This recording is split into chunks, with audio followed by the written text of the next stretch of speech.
Okay class, तो ये जो हमारे पास पावर पॉइंट है, यहाँ पे भी हम फॉर लूप तक ही रखेंगे, ठीक है, मिड का कंटेंट। फिर उसके बाद फिर आफ्टर मिड हम while loop, do while loop and further loop discuss करेंगे, ठीक है। तो ये स्टेप बाय स्टेप सारी चीजें, ठीक है। अगर आपको ये एक चीज, जैसे मैंने आपको वन बाय वन ये सारी चीजें करके दिखा दी है, मैं स्लाइड टू स्लाइड नहीं चली, लेकिन मैंने और जो स्लाइड्स हैं उसी पे काम किया है, ठीक है। उसी तरीके के बस सिनेरियो बेस्ड पे मैंने ज्यादा फोकस किया है।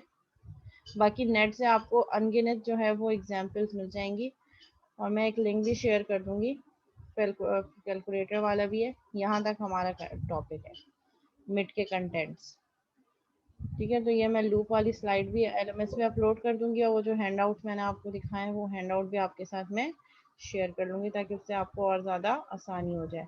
और एक और मैंने, अच्छा, असाइनमेंट भी मैंने अपलोड कर दिया है।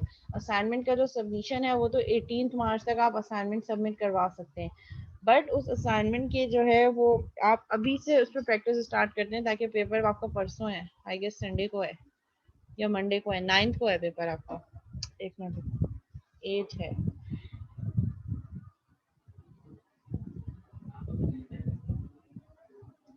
8 को है आपका पेपर, मंडे को।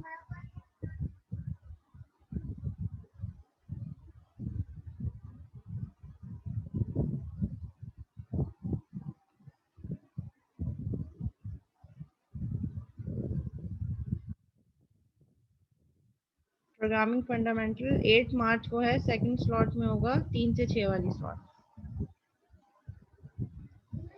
अच्छा, ये कुछ प्रैक्टिस क्वेश्चंस हैं, ये भी मैं आपके एलएमएस में अपलोड कर दूंगी। ये लूप से रिलेटेड प्रैक्टिस क्वेश्चंस हैं, कि ये कुछ एग्जांपल्स हैं, इनको आप अपने पास रन करके देख लें, इनका आउटपुट नोट कर लें। मैं आपको ये सजेस्ट करूंगी कि इसको डायरेक्ट विजुअल स्टूडियो पे चलाने के बजाय पहले आप इसको पेपर पे सॉल्व करके इसका आउटपुट निकाल लें, हर एग्जाम्पल का वन बाय वन। फिर उसके बाद उसको विजुअल स्टूडियो पे चलाएं और देखें कि उसका वही आउटपुट आ रहा है जो आपने निकाला है, ठीक है। फिर उसके बाद ये कुछ क्वेश्चंस हैं, उनके सॉल्यूशंस भी गिवन है, ठीक है। वाइल और डू वाइल वाला पार्ट रहने दीजिएगा, क्योंकि वाइल और डू वाइल अभी हमने नहीं पढ़ा, तो ये इम्प्लीमेंटेशन नहीं होगी, ठीक है। फिर कुछ और सिनेरियोज हैं, उसका कोड गिवन है, इसको चला के देख लीजिएगा, ठीक है। तो ये तमाम सिनेरियोज पे कुछ रिवर्स ऑर्डर है, कोई कुछ इनपुट है, तो ये आप यूजर से इनपुट लेकर देख लीजिएगा, और ये इन सबको चला के देख लीजिएगा, ठीक है। ये कुछ प्रॉब्लम्स हैं, ये भी सिनेरियो बेस्ड ही हैं, और इन सिनेरियो बेस्ड को जो है आप इम्प्लीमेंट करके देख लीजिएगा। अच्छा, ये जो लास्ट वाली एग्जांपल है क्वेश्चन 9, ये मत कीजिएगा, ये नेस्टेड लूप से है, तो वो हमने अभी नहीं पढ़ा, तो ये आपके उसका पार्ट नहीं होगी।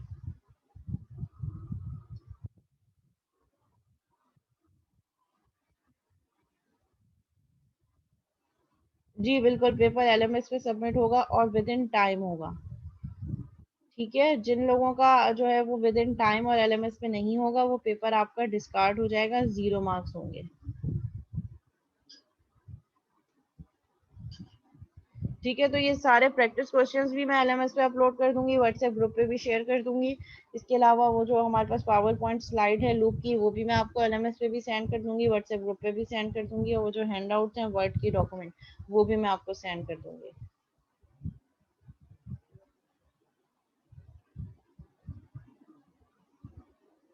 1 मिनट भी लेट हुआ तो पेपर कंसीडर नहीं होगा। तो आपने 3 घंटे, बेसिकली पेपर का ड्यूरेशन इज 2 आवर्स, हम जो पेपर बना रहे हैं वो 2 घंटे का पेपर बना रहे हैं, and extra 1 our is for paper submission, कि आप पिक्चर लेंगे, पिक्चर लेने के बाद उसको वर्ड या पीडीएफ के फॉर्मेट में कन्वर्ट करेंगे, उसको एलएमएस पे अपलोड करेंगे, तो वो extra 1 our is for paper submission. तो टोटल ड्यूरेशन 3 आवर्स का बन रहा है। पेपर 2 आवर का है, उसका सॉल्विंग टाइम उसी हिसाब से हम पेपर बनाने के 2 घंटे के अंदर पेपर सॉल्व हो जाए, और फिर उसके बाद 1 घंटा paper submission, compilation and final uploading का है।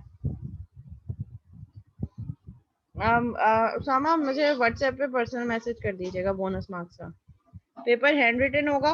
मैं आपको ये प्रेफर करूंगी कि आप विजुअल स्टूडियो बिल्कुल यूज ना करें पेपर पे। आप सिर्फ पेपर के टाइम पे 5 मिनट पहले एलएमएस लॉगिन करें। लॉगिन करने के बाद आप अपना पेपर जो है वो LMS पे मौजूद होगा आपका, उस पेपर को अपने पास डाउनलोड करें। डाउनलोड करने के बाद चाहे आप उसके स्क्रीनशॉट ले लें या उसको नोट डाउन कर लें, मैं आपको नहीं रेकमेंड करूंगी कि आप राइट डाउन करें क्योंकि उसमें बहुत टाइम लगेगा। ठीक है, अपने पास सेव कर लें। 1 बाय 1 प्रॉब्लम को डायरेक्ट पेपर पे सॉल्व करें और उसकी जो है पिक्चर लेके वर्ड पे कॉपी पेस्ट करते रहें। अगर आप वर्ड विजुअल स्टूडियो यूज करेंगे, विजुअल स्टूडियो पे कोड करेंगे, कोड करने के बाद उसको रन करेंगे, वहाँ पे एरर्स आएंगे, उसी पे आपका टाइम निकल जाएगा। फिर आप उस कोड को हैंड रिटन बैठ के लिखेंगे तो उसमें बहुत ज्यादा टाइम लगेगा। हैंड रिटन पेपर सॉल्व करना है, ठीक है। उस टाइम पे बार बार ये क्वेश्चन मत कीजिएगा। टोटल 3 घंटे के अंदर ही आपने पेपर सॉल्व करना है। उसी 3 घंटे के अंदर कंपाइल करना है, उसी 3 घंटे के अंदर अंदर आपने LMS पे सबमिट करवाना है। तो बेटा कोडिंग ही करोगे ना पेपर पे, हैंड रिटन जो दोगे तो वो कोड ही होगा। वो कोड विजुअल स्टूडियो पे करने के बजाय डायरेक्ट पेपर पे करना। पेपर पे करना, पेपर एक सवाल पेपर पे करना, उसकी पिक्चर लेना, स्क्रीनशॉट, और फिर उसको वर्ड पे कॉपी पेस्ट कर देना। फिर नेक्स्ट क्वेश्चन करना, उसका पिक्चर लेना, वर्ड पे कॉपी स्क्रीनशॉट लेके कॉपी पेस्ट कर देना।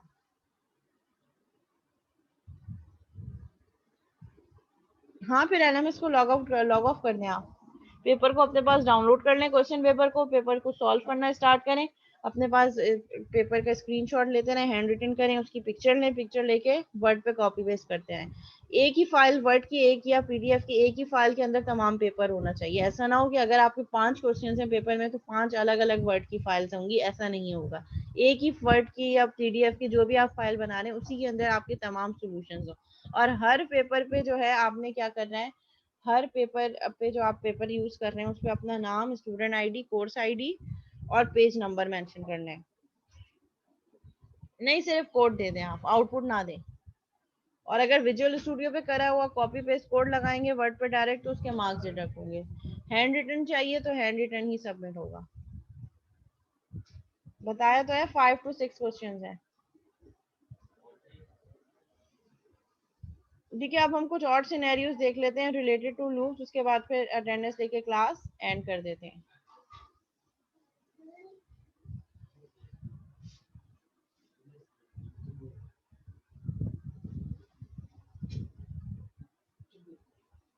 इसीलिए क्योंकि लास्ट टाइम पे बहुत सारे स्टूडेंट अटेम्प्ट कर रहे होते हैं लास्ट 5 to 10 मिनट्स में। तो मैं आपसे यही रेकमेंड करूंगी कि जल्द से जल्द पेपर करें और लास्ट आवर या लास्ट 5 मिनट्स का वेट नहीं करें क्योंकि उस टाइम पे बहुत रश होता है, सब स्टूडेंट अटेम्प्ट कर रहे होते हैं, तो फिर चांसेस होते हैं कि LMS जो है वो हैंग ना हो जाए। इसलिए एज सून एज पेपर आपने कर लिया उसको कंपाइल करें और कंपाइल करने के बाद अपलोड कर दें। हाँ, आउटपुट रिक्वायर्ड नहीं है, बस कोड चाहिए। ठीक है, वैसे तो सिनेरियो बेस्ड क्वेश्चंस हैं तो आपको अवेलेबल ही नहीं होंगे कहीं से, तो नेट पे टाइम वेस्ट मत कीजिएगा कि नेट पे उस तरीके के क्वेश्चंस मिल जाए। ठीक है, ऐसे क्वेश्चंस आपको नेट पे नहीं मिलेंगे जो मैं करवा रही हूँ या जो पेपर में आएंगे। ठीक है, और एक दूसरे से कॉपी बिल्कुल नहीं करना, कॉपी कंटेंट होगा तो उसके मार्क्स कटेंगे। स्टूडेंट ये आर्ग्यूमेंट कर रहे होते हैं मैं स्कोर तो सबका सेम होगा, लेकिन जो लोग कॉपी करते हैं वो पता चल जाता है। लास्ट सेमेस्टर के बच्चों से अगर आप पूछें तो मैंने बच्चों को फेल किया है लिटरली सेम कंटेंट होने पर। और मैं ID नंबर भी मेंशन करती हूँ कि इस स्टूडेंट ने इस स्टूडेंट के साथ कॉपी किया है। ठीक है, अच्छा, अब हम एक और एग्जाम्पल फॉर लूप पे डिस्कस करने जा रहे हैं जिसमें एक स्टूडेंट का हम नाम इनपुट लेते हैं, स्ट्रिंग नेम। ठीक है, इन स्टूडेंट ID,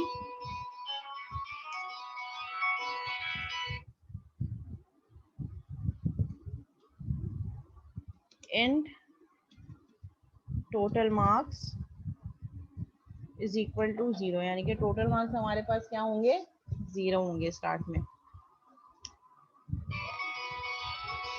ठीक है, इस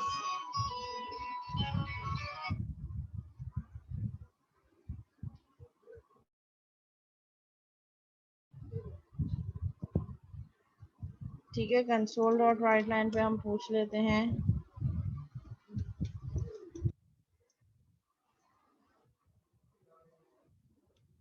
इनपुट स्टूडेंट नेम। ठीक है, ये नेम और स्टूडेंट ID का ऐसे हमारे प्रोग्राम से कोई लिंक नहीं है, लेकिन मैं फिर भी इसको अपने प्रोग्राम को थोड़ा सा बेटर बनाने के लिए इसको यूज कर रही हूँ। Name is equal to console dot read line, क्योंकि स्ट्रिंग इनपुट है तो उसको कन्वर्ट करवाने की जरूरत नहीं होगी। ठीक है, हम direct console dot read line use करेंगे। सिमिलरली हमारे पास नेक्स्ट हो गया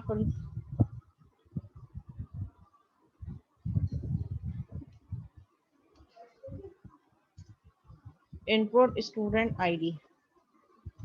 ठीक है, आईडी इंटीजर में है तो इंटीजर के लिए हमें कन्वर्ट करवाना पड़ेगा।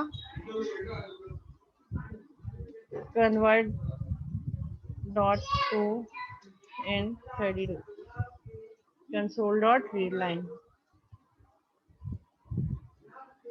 ठीक है, अब सिनेरियो ये है कि मेरे पास एक स्टूडेंट के, हम सपोज कर रहे हैं कि 5 कोर्सेज हैं। ठीक है, 5 कोर्सेज के मार्क्स इनपुट लेने हैं, उसका सम जनरेट करना है, और सम जनरेट करने के बाद हमें परसेंटेज निकाल के ग्रेड निकालना है। ये काम हम पहले भी कर चुके हैं, बट इस काम में मैं लूप इम्प्लीमेंट करना चाह रही हूँ। ये जो 5 कोर्सेज के हम अलग अलग, वो एक चीज बार बार enter course marks, course 2 marks, course 3, वो जो हम अलग अलग वेरिएबल्स में ले रहे हैं, हम उसको एक ही दफा लूपिंग वेरिएबल में रखें। ठीक है, तो उसके लिए मैं कोड राइट डाउन करना चाह रही हूँ। ठीक है, अब यहाँ पे हम पूछते हैं, यूजर से ही पूछते हैं, console dot write line how many course marks you want to enter, यानी कि कितने कोर्सेज के मार्क्स आपने एंटर करना है। आपका प्रोग्राम जितना यूजर चॉइस ड्रिवन होगा उतना बेटर होगा, जितना हार्ड कोडेड होगा उतना, हार्ड कोड मतलब फिक्स वैल्यूज, और जितना आप यूजर से वैल्यू लेके काम करेंगे वो ज्यादा बेटर होगा। ठीक है, so how many courses marks you want to enter, मतलब आप कितने कोर्स के मार्क्स इनपुट करना चाह रहे हैं। 3 कोर्सेज के मार्क्स इनपुट करना चाह रहे हैं, 4, क्योंकि हर कोर्स स्टूडेंट के डिफर भी होते हैं। कोई स्टूडेंट 4 कोर्स में रजिस्टर होता है, कोई स्टूडेंट 3 में। तो मैं ऐसा प्रोग्राम बना रही हूँ जो सबके लिए फ्लेक्सिबल हो, ऐसा ना हो कि वो किसी एक स्पेसिफिक यूजर के लिए हो। ठीक है, तो हम यहाँ पे ले लेते हैं int course is equal to, user से चॉइस ले रही, इसको हम कर लेते हैं CC means course choice is equal to convert, क्योंकि इंटीजर है तो कन्वर्ट करना पड़ेगा, 2 int 32 console dot read line. ठीक है, ये हमने कन्वर्ट करवा दिया। ठीक है, अब लूप कितनी चलेगी, total marks is equal to 0, और यहाँ पे हम ले लेते हैं इंट सी मार्क्स, यानी कि कोर्स मार्क्स। ठीक है, अब मैं लूप चला रही हूँ। लूप कहाँ चलेगी, जितने कोर्सेज के मार्क्स यूजर ने इनपुट करने हैं, for N I is equal to 1, I is less than CC, यानी कि जो less than is equal to 1 से लेकर उतनी दफा चले जितनी यूजर ने कोर्सेज के मार्क्स इनपुट करने, आई प्लस प्लस, और इंक्रीमेंट होता रहे साथ में। ठीक है, और इस लूप के अंदर मैं क्या कह रही हूँ, मैं लूप के अंदर कह रही हूँ console dot write line, looping variable को प्रिंट करवा रही हूँ, एंटर कोर्स 1 मार्क्स। ठीक है, और लूपिंग वेरिएबल मेरे पास क्या है, आई, तो वो किस तरीके से प्रिंट करेगा, enter course 1 marks, enter course 2 marks and so on. एक ही दफा स्टेटमेंट लिखूंगी और वो हर दफा इसको, जब जितनी दफा लूप चलेगी अकॉर्डिंग टू लूप इसकी वैल्यू चेंज करता रहेगा। लूप की वैल्यू 1 होगी, यहाँ 1 प्रिंट हो जाएगा, फिर लूप में इंक्रीमेंट होगा, लूपिंग आई की वैल्यू 2 हो जाएगी, यहाँ 2 प्रिंट हो जाएगा। ठीक है, और जो मैंने ऊपर जो कोर्स का नाम रखा है सी मार्क्स, सी मार्क्स मैं यूजर से इनपुट ले रही हूँ एक दफा, लेकिन चूंकि ये लूप के अंदर है, जितनी दफा लूप चलेगी उतनी दफा ये यूजर से कोर्स के मार्क्स इनपुट लेता रहेगा। C marks is equal to convert dot to int 32 console dot read line. ठीक है, अब मुझे क्या करना है, मुझे साथ साथ जो यूजर इनपुट दे रहा है उसको सम भी करना है, यानी कि कोर्स 1 के मार्क्स को कोर्स 2 में ऐड करना है। तो पहले तो हम अलग अलग वेरिएबल्स यूज कर रहे थे, C1 course 1 course 2 course 3 course 4 course 5, और उन सबको एक वेरिएबल में जाके प्लस करवा रहे थे। लेकिन मैं एक ही वेरिएबल यूज कर रही हूँ बार बार यूजर से कोर्स इनपुट लेने के लिए।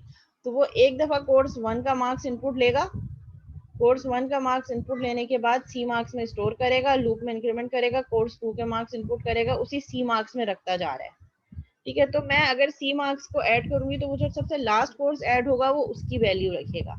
तो मैं क्या कर रही हूँ, मैंने वहां पे जो एक टोटल मार्क्स वाला वेरिएबल डिक्लेयर किया जिसको मैंने 0 किया, ये रहा total marks is equal to 0।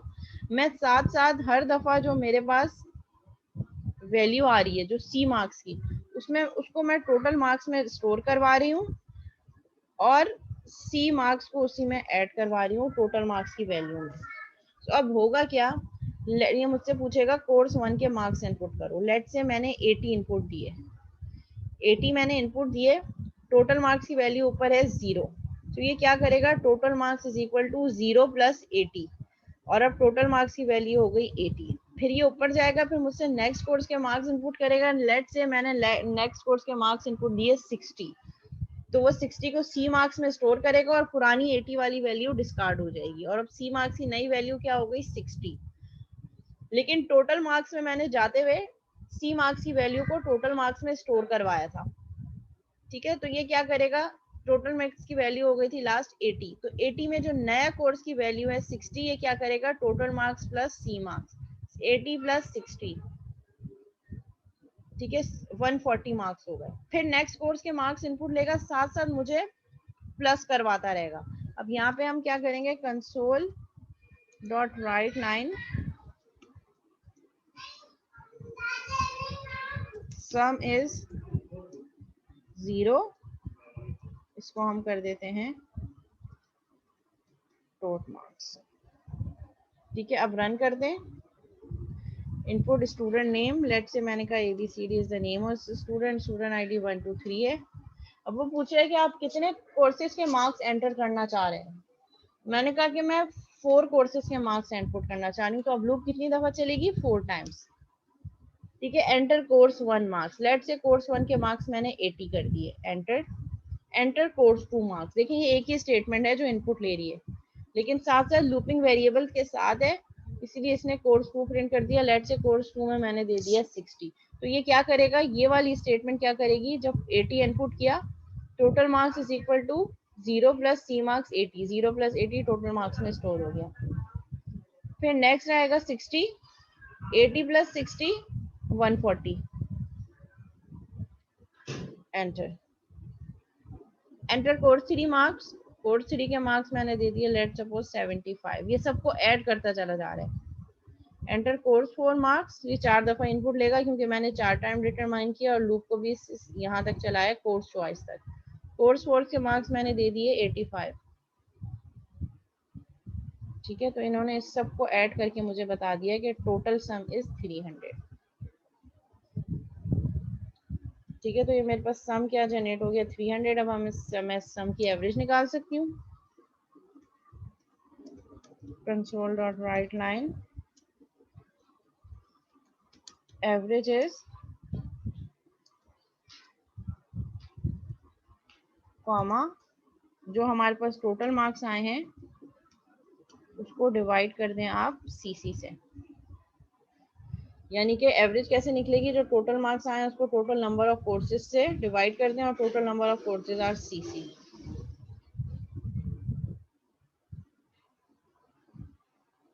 ठीक है, इसको हम एक वेरिएबल में रख लेते हैं, फ्लोट एवरेज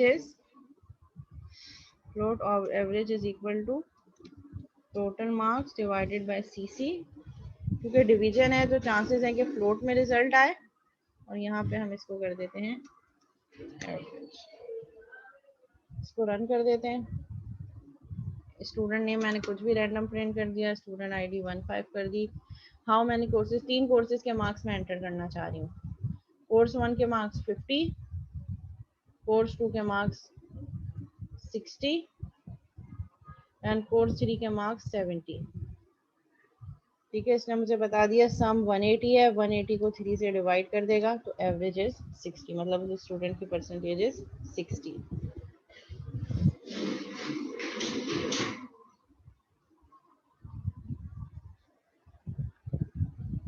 फ्लोट इसलिए क्योंकि हम एवरेज निकाल रहे हैं, तो एवरेज पॉइंट में भी आ सकती है। एवरेज का मतलब, एवरेज क्या होता है, टोटल जो हमारे पास सम आ रहा है डिवाइडेड बाय टोटल नंबर। तो सम हमारे पास टोटल मार्क्स, और CC is the number of courses, जितने कोर्सेज हैं उन सब के सम को डिवाइड करेंगे टोटल नंबर ऑफ कोर्सेज से, which is 3 in this case. तो जब हम डिवीजन ऑपरेटर यूज करते हैं तो डिवीजन ऑपरेटर के चांसेस होते हैं कि रिजल्ट पॉइंट में आए। ठीक है, तो जब पॉइंट में रिजल्ट आ रहा होता है उसके लिए हम फिर इसीलिए फ्लोटिंग वेरिएबल डिक्लेयर कर देते हैं और उस एवरेज को प्रिंट करवा दिया।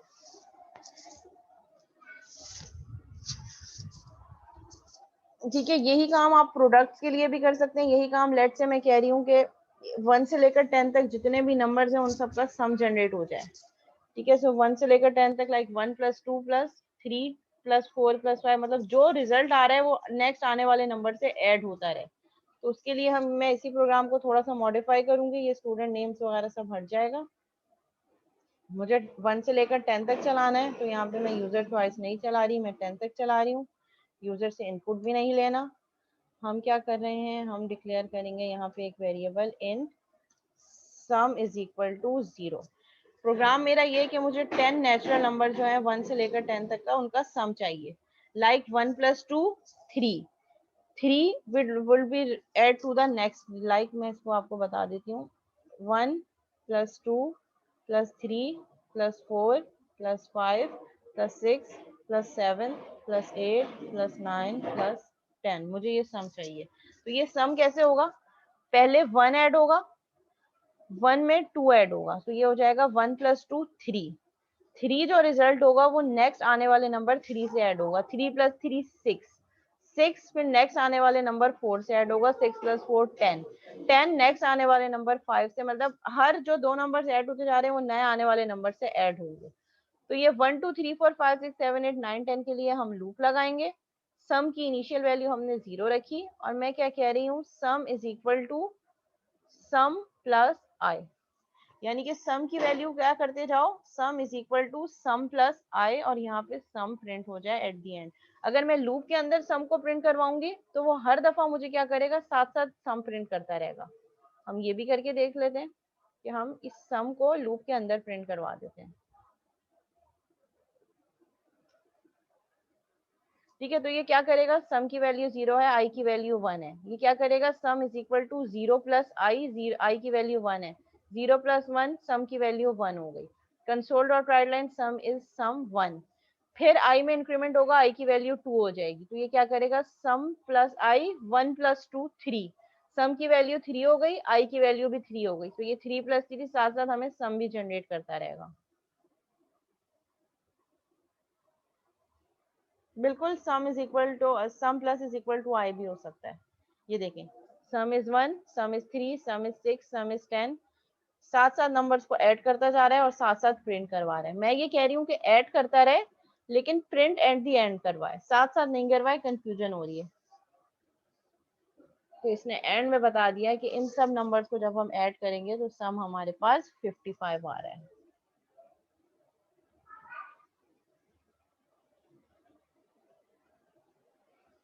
ठीक है, लेट सपोज अब मैं एक और प्रोग्राम बनाने जा रही हूँ। मैं एक प्रोग्राम बनाने जा रही हूँ कि आप क्या हैं, आपने इन्वेंट्री मैनेजर हैं, आपके पास कुछ प्रोडक्ट्स आ रही हैं, आपने क्या करना है, उसको अपने पास स्टोर करना है और टोटल प्राइसिंग करनी है कि उन प्रोडक्ट्स की प्राइसिंग कितनी है। अगेन मैं सिनेरियो बेस्ड एग्जांपल की तरफ जा रही हूँ। ठीक है, तो यहाँ पे हम करते हैं string product name int product ID int total cost, start में 0 है अभी, जो टोटल कॉस्ट तमाम प्रोडक्ट्स की, एंड इंट प्रोडक्ट कॉस्ट। एक प्रोडक्ट कॉस्ट है और एक हमारे पास टोटल कॉस्ट है, जो जितनी प्रोडक्ट्स अब तक इन्वेंट्री में ऐड हो चुकी है उन सब की लिस्टिंग करें। ठीक है, यहाँ पे हम करेंगे कंसोल डॉट, ये बस लास्ट एग्जांपल है, इसके बाद ऐड करते हैं। Console dot write line how many products you want to enter. ठीक है, आप कितनी प्रोडक्ट जो है वो ऐड करना चाह रहे हैं। ठीक है, int product quantity is equal to convert dot to int 32 bracket में कंसोल डॉट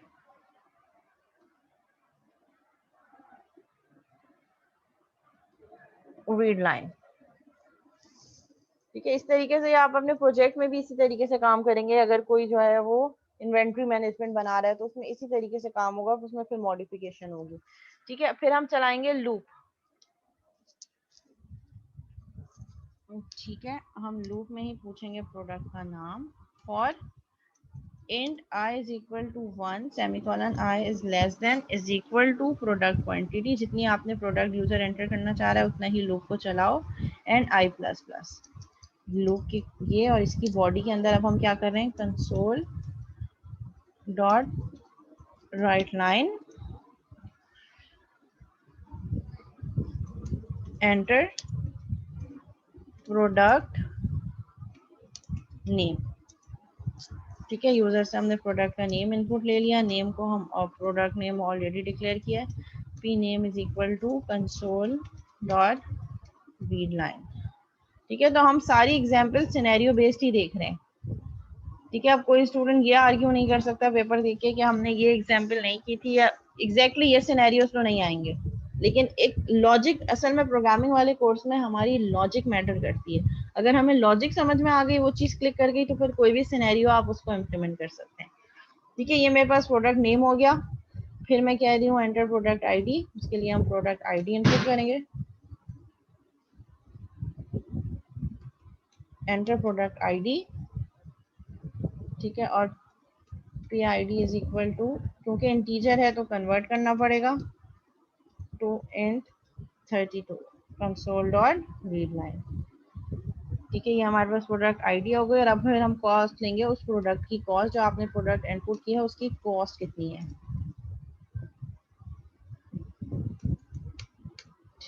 ठीक है, एंटर प्रोडक्ट कॉस्ट। ठीक है, और यहाँ हमारे पास आ जाएगा पी कॉस्ट। और फिर हम क्या करेंगे, जो टोटल कॉस्ट हमने निकाली है, तो जो जिसको हमने स्टार्ट में 0 किया है उसको हम कर देंगे total cost is equal to total cost plus P cost, यानी कि जो हर आने वाली पी कॉस्ट जो प्रोडक्ट ऐड होती चली जा रही है उसकी कॉस्ट टोटल कॉस्ट के एग्जिस्टिंग वेरिएबल में ऐड होती चली जाए। ठीक है, ये हमारे पास हो गया। लूप को यहाँ एंड कर देते हैं।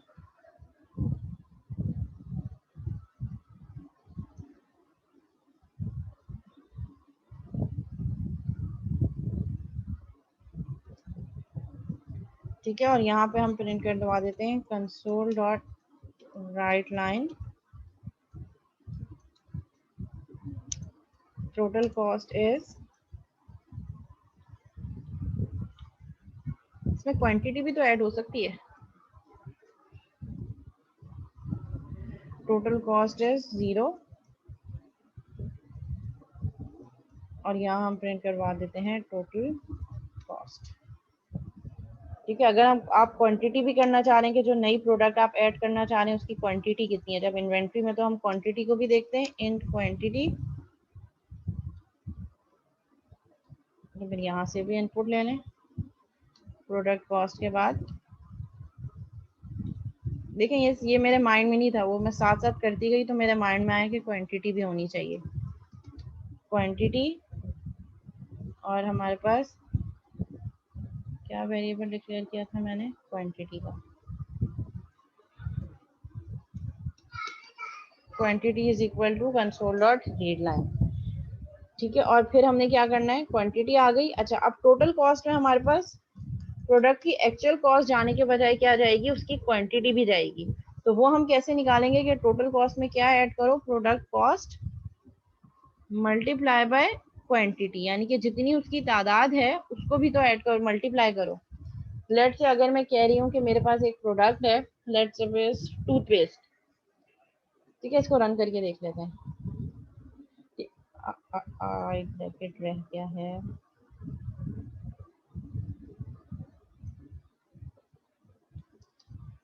ठीक है, इसको अब रन करके देख लेते हैं। ठीक है, run. How many products you want to enter, let suppose मैं कह रही हूँ कि मैंने 3 प्रोडक्ट्स ऐड करनी है। एंटर प्रोडक्ट नेम, अब ये मुझसे फर्स्ट प्रोडक्ट की डिटेल ले रहा है। लेट्स से मैंने कहा प्रोडक्ट नेम इज टूथपेस्ट, ठीक है, एंटर प्रोडक्ट आईडी 12, ठीक है। फिर इसने मुझसे कहा कि एंटर प्रोडक्ट कॉस्ट, प्रोडक्ट की कॉस्ट, एक प्रोडक्ट की, ठीक है, एक टूथपेस्ट की कॉस्ट कितनी है। लेट्स से मैंने एक टूथपेस्ट की कॉस्ट लेट सपोज दे दी 10। अब इसने मुझसे कहा कि क्वांटिटी कितनी है, तो क्वांटिटी मेरे पास, मैंने कहा कि मेरे पास 5 टूथपेस्ट ऐड हो रही है और उसकी हर किसी की कॉस्ट कितनी है 10, तो ये क्या करेगा 5 को 10 से मल्टीप्लाई करेगा 50 और टोटल कॉस्ट में ऐड कर देगा। अब फिर ये नेक्स्ट प्रोडक्ट का नेम मुझसे पूछ रहा है। लेट्स से मैंने नेक्स्ट प्रोडक्ट का नाम दे दिया नूडल्स, ठीक है। इसने मुझसे कहा प्रोडक्ट आईडी, मैंने कहा 5 टू, कोई भी आईडी दे दी। इसने मुझसे कहा इस प्रोडक्ट की कॉस्ट कितनी है, मैंने कहा 20, और इसने मुझसे पूछा कि इस प्रोडक्ट की क्वांटिटी कितनी है, मैंने कहा 2, तो ये 20 प्लस 2 40 कर देगा। दो क्वांटिटी है और कॉस्ट कितनी है 20, तो ये 40 और वहां पे 50, 50 प्लस 40 अब कितने हो गए हमारे पास 90।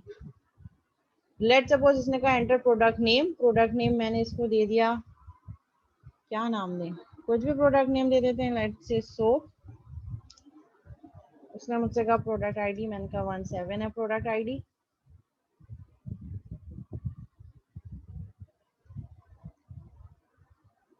ठीक है।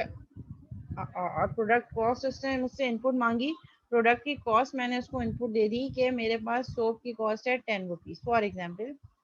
और फिर इसने मुझसे कहा एंटर क्वांटिटी, क्वांटिटी मैंने इसको दे दी 10 रुपीज इनपुट दिया था, क्वांटिटी मैंने इसको इनपुट दिया ये 3, तो 3 प्लस 10 30, तो इसने मुझे बता दी टोटल कॉस्ट इज 120।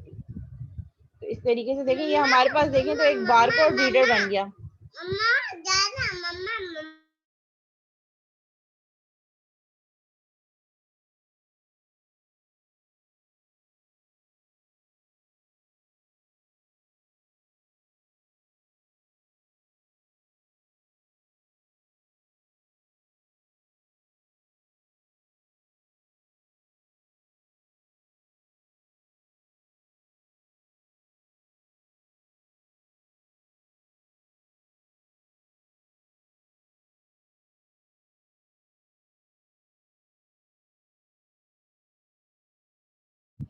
ठीक है, अगर मैंने दो ही प्रोडक्ट्स रखनी है,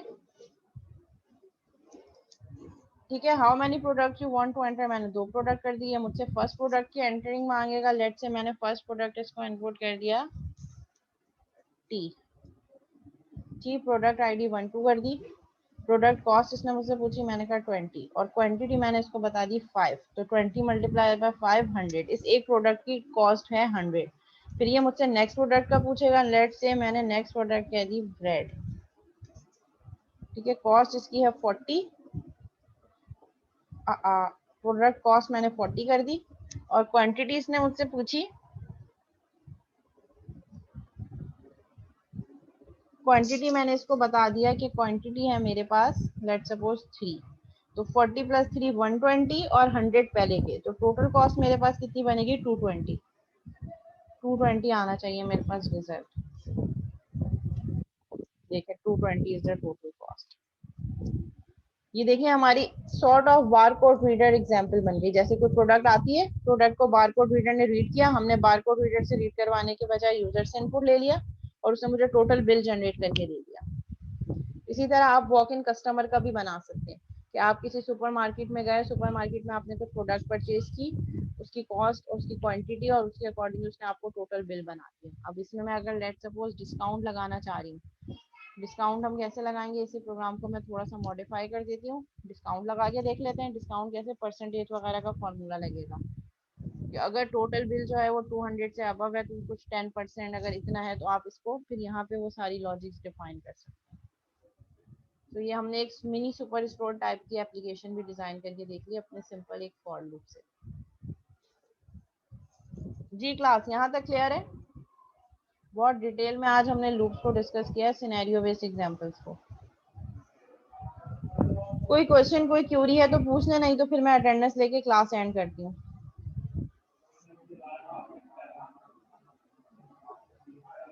एग्जैक्टली अगर आप डिस्काउंट लगाना चाह रहे हैं तो यहाँ पे इफ एल्स यूज होगा। डिस्काउंट के लिए हमें क्या करना पड़ेगा, मैं कह रही हूँ कि float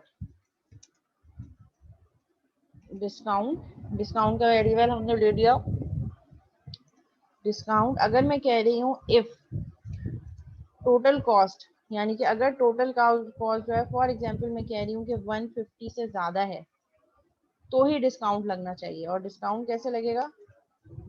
discount is equal to total cost multiply by 10 divided by 100, यानी कि हम 10% का डिस्काउंट दे रहे हैं। आपकी जितनी टोटल कॉस्ट आई है उस पर 10% का हम डिस्काउंट कैसे देंगे? बाय मल्टीप्लाइंग 10 बाय 100, और फिर उसको उस प्रोडक्ट की टोटल कॉस्ट से मल्टीप्लाई कर देंगे तो डिस्काउंट आ जाएगा। अगर टोटल कॉस्ट ऐसी है तो ये करो,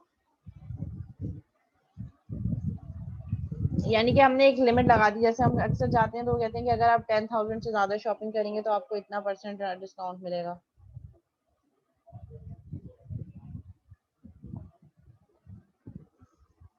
ठीक है, तो ये मैंने डिस्काउंट की लॉजिक लगा दी और आप चाहें तो इसको प्रिंट करवा दें। और ये तभी लगेगा डिस्काउंट अगर टोटल प्राइस जो है वो हमारे पास कितनी आएगी? Greater than 150। Console the outline,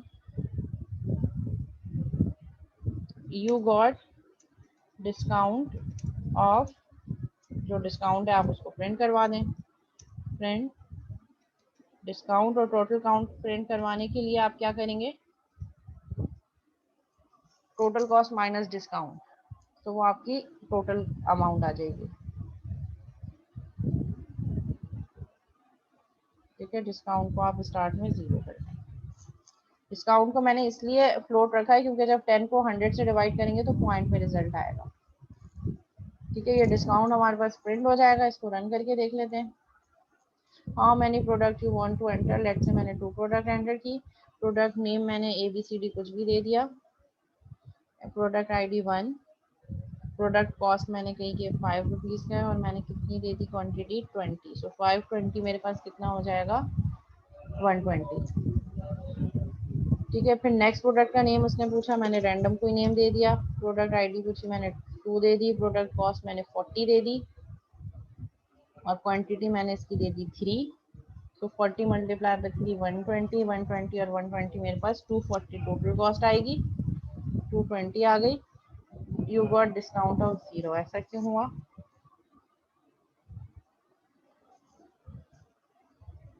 total cost तो हमारे पास ग्रेटर देन 150 है तो उसने डिस्काउंट क्यों नहीं कैलकुलेट किया? Discount is equal to 10 divided by 100 multiply by total cost.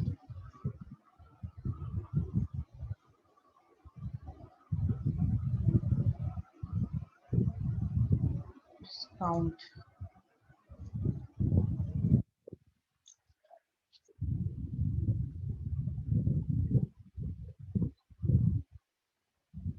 ऐसा होना नहीं चाहिए। डिस्काउंट, मुझे लग रहा है इस फॉर्मूले में कहीं कुछ गड़बड़ है। अच्छा, अगर हम ब्रैकेट हटा के देखते हैं तो क्या आ रहा है?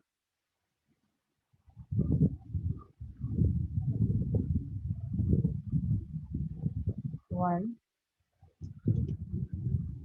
अच्छा, मीटिंग एंड हो रही है। अटेंडेंस के लिए सेम मीटिंग ID पे दोबारा ज्वाइन करेंगे।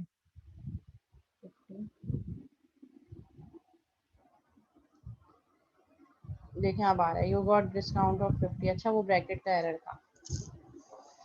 तो अब आप टोटल अमाउंट आपने कितनी पे करनी है वो आप डिस्काउंट टोटल कॉस्ट में से डिस्काउंट माइनस कर देंगे तो फिर वो आ जाएगा यू हैव टू पे दिस अमाउंट। इतना तो आपको डिस्काउंट मिला है ना, तो टोटल कॉस्ट में से आप डिस्काउंट निकाल लें।